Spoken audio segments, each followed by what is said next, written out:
ഈശോ മിശിഹായ്ക്ക് സ്തുതിയായിരിക്കട്ടെ. സെബാസ്റ്റ്യൻ പട്ടാളത്തിൽ ചേർന്നു. ക്രിസ്ത്യാനികളെ സഹായിക്കാനാണ് ചേർന്നത്. പക്ഷെ സെബാസ്റ്റ്യന്റെ വിശ്വാസവും വിശ്വസ്തതയും ധൈര്യവുമൊക്കെ കണ്ട് ഡയക്ലഷ്യൻ ചക്രവർത്തി സെബാസ്റ്റ്യനെ തന്റെ അംഗരക്ഷകനായി എടുക്കുന്നു. പക്ഷെ പിന്നീടാണ് അറിയുന്നത് സെബാസ്റ്റ്യൻ ഒരു ക്രിസ്ത്യാനിയാണെന്ന്. ചക്രവർത്തി സെബാസ്റ്റ്യനെ വിളിച്ചു വരുത്തുന്നുണ്ട്. ഉപദേശിച്ചു നോക്കി, രക്ഷയില്ല. ഭീഷണിപ്പെടുത്തി നോക്കി, രക്ഷയില്ല. ഒരു തരത്തിലും വിശ്വാസത്തിൽ നിന്ന് പിന്തിരിപ്പിക്കാൻ സാധ്യമല്ലെന്ന് ബോധ്യമായപ്പോൾ ഡയക്ലഷ്യൻ ചക്രവർത്തി പറയുകയാണ്, അവനെ അമ്പെയ്തു കൊല്ലുക.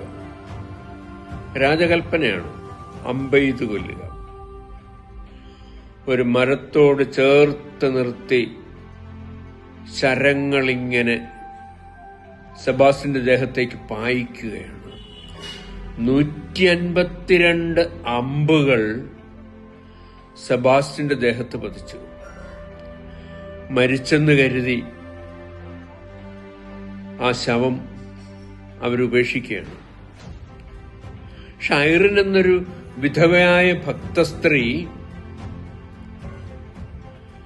ആ ശരീരം ഏറ്റെടുക്കുന്നു, സംസ്കരിക്കാൻ ഒരുങ്ങുന്നു. സംസ്കരിക്കാൻ ഒരുങ്ങുന്നതിനിടയ്ക്കാണ് ജീവന്റെ കണിക അവൾ ദർശിക്കുന്നത്.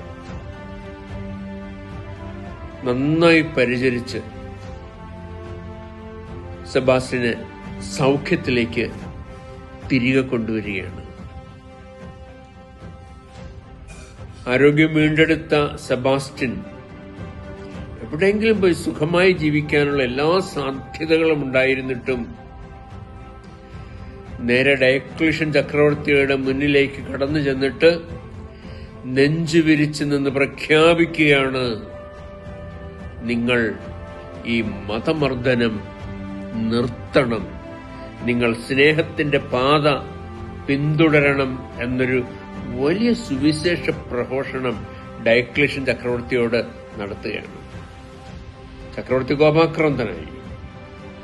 ചക്രവർത്തി ഉത്തരവായി, ഗദ കൊണ്ടടിച്ച് അവനെ കൊല്ലട്ടെ.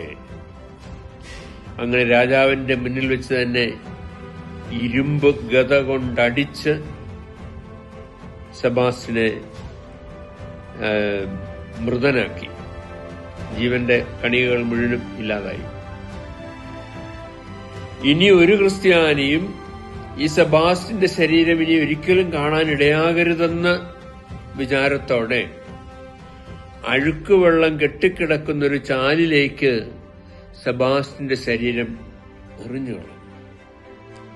പക്ഷെ ലൂസീന എന്ന ഒരു ഭക്ത സ്ത്രീക്ക് സെബാസ്റ്റ്യൻ പ്രത്യക്ഷപ്പെട്ടിട്ട് തന്റെ ശരീരം കിടക്കുന്ന ഇടം കാണിച്ചു കൊടുത്തിട്ട് പറയുകയാണ്, അവിടെ നിന്ന് നീ എന്റെ ശരീരം വീണ്ടെടുക്കണം, പത്രോസിന്റെയും പൗലോസിന്റെയും കല്ലറയ്ക്കടുത്ത് ഭൂഗർഭമറയിൽ സംസ്കരിക്കണം.